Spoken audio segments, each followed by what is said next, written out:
and they're wonderful, and hopefully wonderful for both sides. But it's literally trillions of dollars ultimately being brought into our country.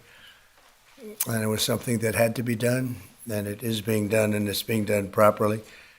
We're now negotiating with various other countries, and the rest we're just sending out the bill to. We send a bill, we send a letter saying that you'll pay a certain tariff. And obviously, that's most of them because you have, as you know, hundreds of countries, a lot of countries out there. So we look at the deficit, or we look at the surplus, and we look at the country and how the country's treated us, and lots of other things go into the equation. And we make a decision as to what that tariff will be, and it's a pretty standard letter from that point on. And I want to tell you, this is something to me, it's a VA bill signing, and it's very important to me and to many of the people in this room.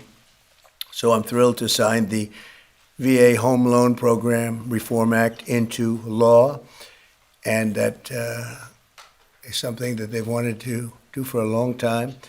This legislation provides desperately needed relief to veterans and their families who have fallen behind on their mortgages, of which there are a lot, because we have somebody that doesn't want to lower interest rates and probably won't lower them today. It's a really sort of an amazing situation. And it helps keep our promise to end veterans' homelessness, and we're going to do that for America. We're going to do that for our great veterans. I'm thrilled to be joined by the bill's sponsor, Congressman Derek Van Orden. Where is Derek? Right here. Derek? Hello, Derek. I didn't see you back there. Well, I'm a Navy SEAL. I snuck up on That's you. he. And Mike, how are you, Mike? Mr. President. These two gentlemen are terrific. They are working together, and they've been working together, Mike, a long time on this. So I just want to thank you both, and I'll ask you to say a couple of words. An estimated 61,000 American veterans are in danger of losing their homes, as you know. But thanks to this bill, the Department of Veterans Affairs will be empowered to pay loan holders the necessary amount to prevent foreclosures on our veterans, so our veterans won't be foreclosed and put out onto the streets. It's very important.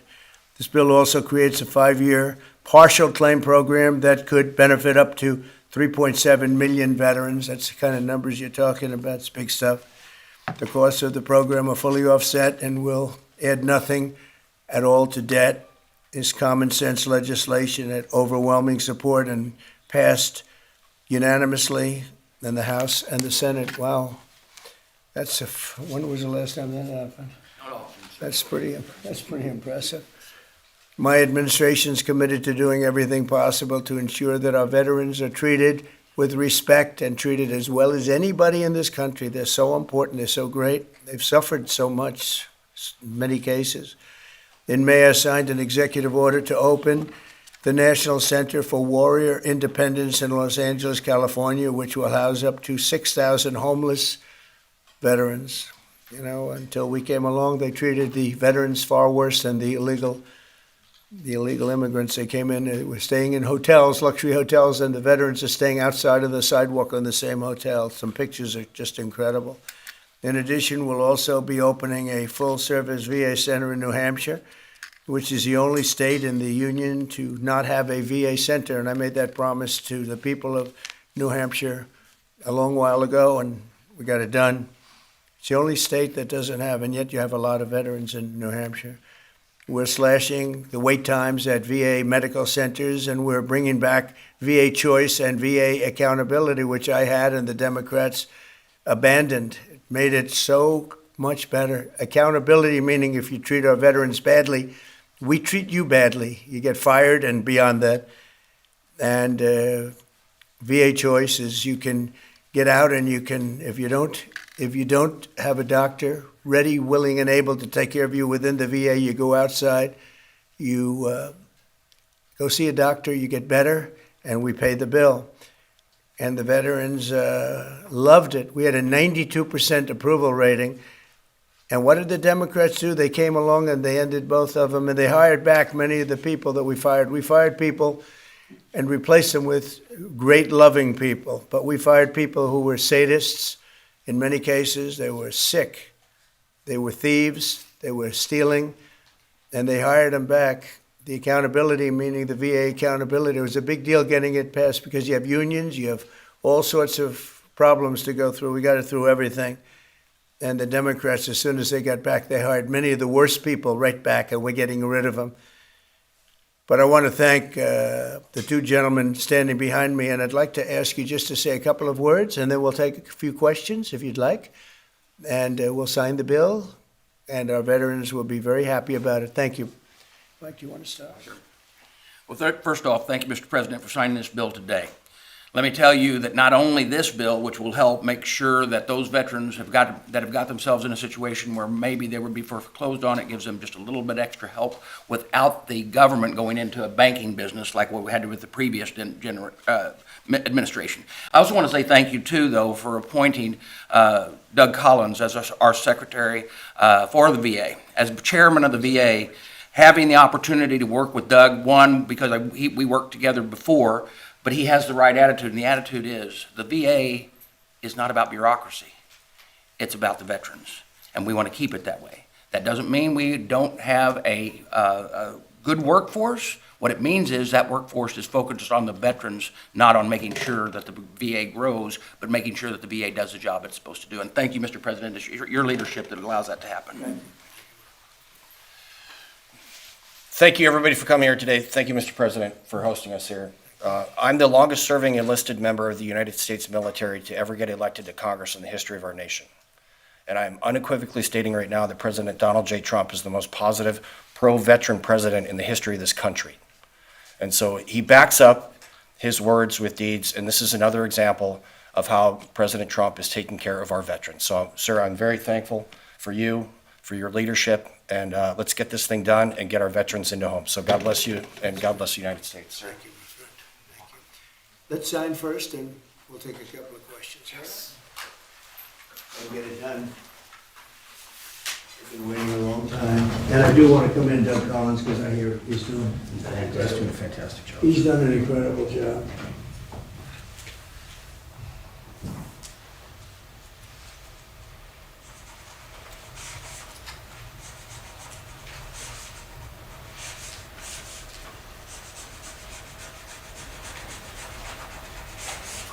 Okay. That's a good one. That's a good one. No auto pen?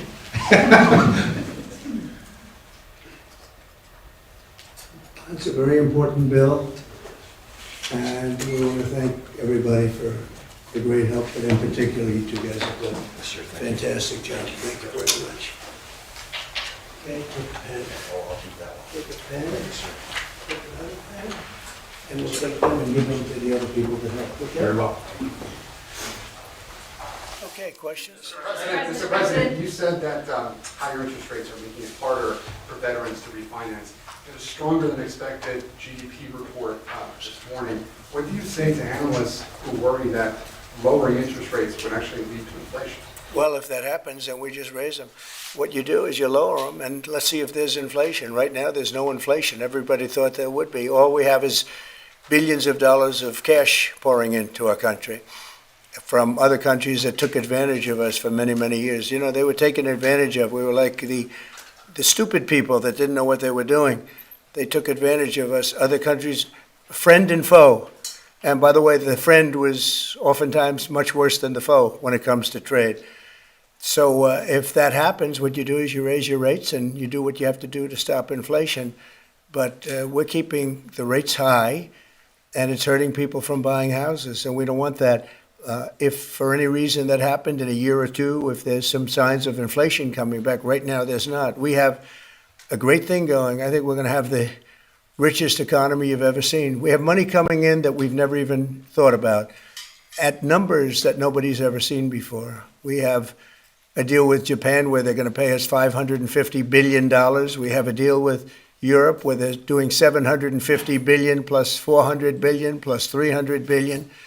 And many other countries, it's likewise, you know, relatively, those are two big ones, but likewise. So we have a lot of money coming in, and we have no inflation, and we're very strong, and we should be lowering the rates. You know, each point that this gentleman keeps up costs us $300 $365 billion a year. Think of that. 1 point, $365 billion.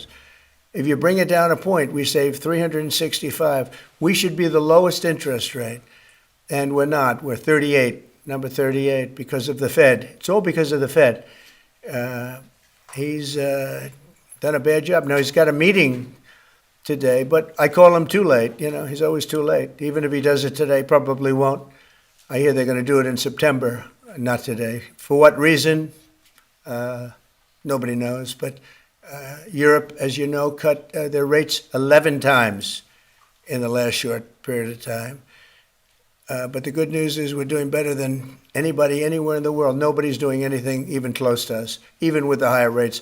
The higher rates do affect housing, though, because people can't go out and get a loan or refinance their house. And it would be nice to have them be able to do that. That would be just another check of a box. That would be very important. Yeah, please. Mr. President, you mentioned today that India, in addition to its 25% tariff rate, would pay an additional penalty because of its support of Russia. What is that additional penalty?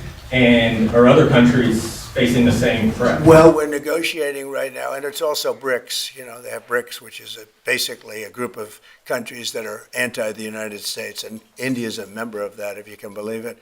It's an attack on the dollar, and we're not going to let anybody attack the dollar. So it's partially BRICS, and it's partially the trade, this trade situation. It's the deficit. We had a tremendous deficit.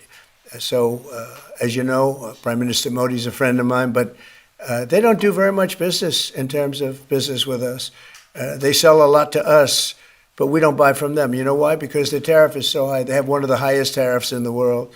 Now, they're willing to cut it very substantially, but we'll see what happens. We're talking to India now. We'll see what happens. It doesn't matter too much whether we have a deal or whether we charge them a certain tariff, but you'll know at the end of this week.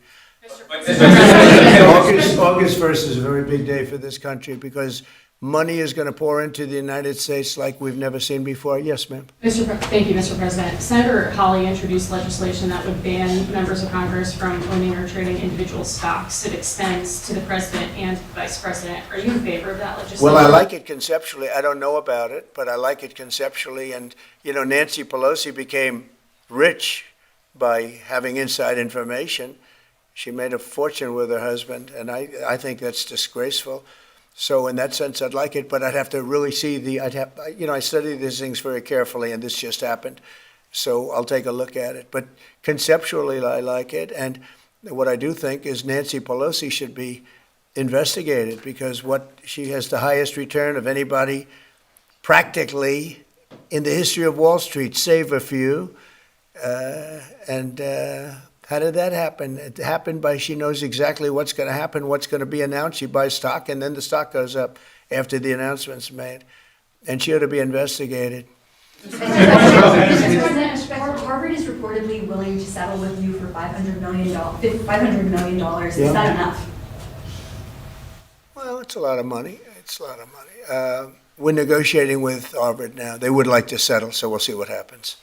Mr. President, What is America's debt to our Afghan war allies that kept our veterans safe over there? There's been some talk about sending a lot of them back. Would you let your administration do that? We know the good ones, and we know the ones that maybe aren't so good. You know, some came over that aren't so good. And we're going to take care of those people. The ones that did a job, the ones that were told certain things. A shame what happened. One of the most disgraceful episodes in the history of our country. The way we left Afghanistan was just a disgrace. But I understand your question fully, and we'll take care of 90% of your question, okay? I know what you mean. Thank you very much. Mr. President, on the tariffs on India, are you still open to negotiate with India on the tariff front? Well, we're talking to them now. We'll see what happens. Again, India was the highest or just about the highest tariff nation in the world. And one of the highest, 100 points, 150 points or percentages. So India was one of the highest in the world. They had won 175%, and higher than that. You know, who's another higher one is Canada. They've been charging our farmers 200%, 300%, 400% for years, and nobody did anything about it. but India is one of the highest, so we're going to see. We're negotiating with India right now. Cash Patel reportedly found burn bags of Russiagate materials, and I'd love to get your thoughts on that. He said what? Burn bags of Russiagate materials I that don't the know FBI that. supposedly found. I don't know that. I don't know what you mean by that statement. Say, Bags full of Russiagate oh, documents. burn bag. I thought you said Well, appointed a man named Burn Bag. Go ahead. You got to speak up. Thousands of documents in these bags, supposedly burn bags at the FBI in the secret room. Well, I want everything to be shown, as long as it's fair and reasonable. I think it will be shown and it should be shown. And I think he feels that way, and I think Pam feels that way. But it's got to be, it's got to be stuff that really doesn't hurt people unfairly, because you have so many people involved. And if they can do that in a fair way, I think it's great. I think it's really great. The whole thing is a scam. It's a scam set up by the Democrats, and they love talking about it. But I would like to see people exposed that might be bad, and we'll see how that all works out. But it's getting to be very old news. If they had anything, they would have done it the week before the election, because they were losing by a lot. If they had anything, they would have done it. They controlled the file. The Democrats controlled it. Comey and all this, sleazebags, every one of them that you read about all the time. And I guess they've got some problems now having to do with yet a different scandal, very big one. But they control that file. So I would think that if they would have had something in the file, they would have released it about a week before the election, maybe 2 weeks, right, Brian? Go ahead. Mr. President, welcome home, by the way. Thank you very much. Good to see you. It was a great trip. It was an amazing trip. Look good. For the country. For me, it was okay, but for the country, it was an amazing trip. Go ahead. It was. Many parents are preparing to send their kids back to school in a few weeks. Now, this will be the first time they've gone back to school under the second administration for you. Now, the previous administration labeled a lot of parents domestic terrorists for showing up at school board meetings. What's your message to parents now as they return their kids to school, knowing that they have the support of you? Well, the beautiful thing is, as you know, we've gotten rid of the woke. Woke is gone, and I think pretty well buried. We're going to make sure it's buried. But the parents are now taking over the school boards. They're getting rid of these people that probably didn't like the children very much based on what they were doing. And it's a big difference. And, one of the other things, and I keep watching these talking points that the Democrats have, they say, oh, prices are up. No, prices are way down. Fuel is down. Groceries are down. Things like eggs are way down. When I came in my first week, the eggs had gone up like 4 or 5 times. Nobody had ever seen anything like it. And they were hitting me about eggs. I said, I just got here. It was one of my first maybe my first news conference. And we have eggs down now to a point where they were actually lower than even before. So I just want everyone to know prices are way down, and that's a big thing. Groceries, everything. If you look at fuel, $2.35 a gallon, a lot of that. But we actually had 4 states where it's down $1.99, $1.99, as opposed to $3.50, $4, and it went up a lot higher than that. They got rid of my policy, and then it went through the roof, and then they brought my policy back, but it was too late. They blew it. We had the highest inflation in the history of our country, and now we have no inflation. We have nothing but cash coming in. The world respects us again. We're a really great, proud country, and I say it, I'll say it again, many, many leaders of other countries, I'm dealing with a lot of them today on their tariff situation. They owe us a lot of money. But many countries said to me, and almost in the same words, you were a dead country 1 year ago, and today you're the hottest country anywhere in the world. We are the hottest country right now anywhere in the world, and that's why we're taking care of our veterans. Okay? Thank you very much, everybody. China. Mr. President, on China, the Secretary of Defense briefed you today. We're moving along with China. We're doing fine with China. I think it's going to work out very well. We're right in step. I think we're going to have a very fair deal with China. Thank you. Mr. President, what did you think Epstein was stealing those women for?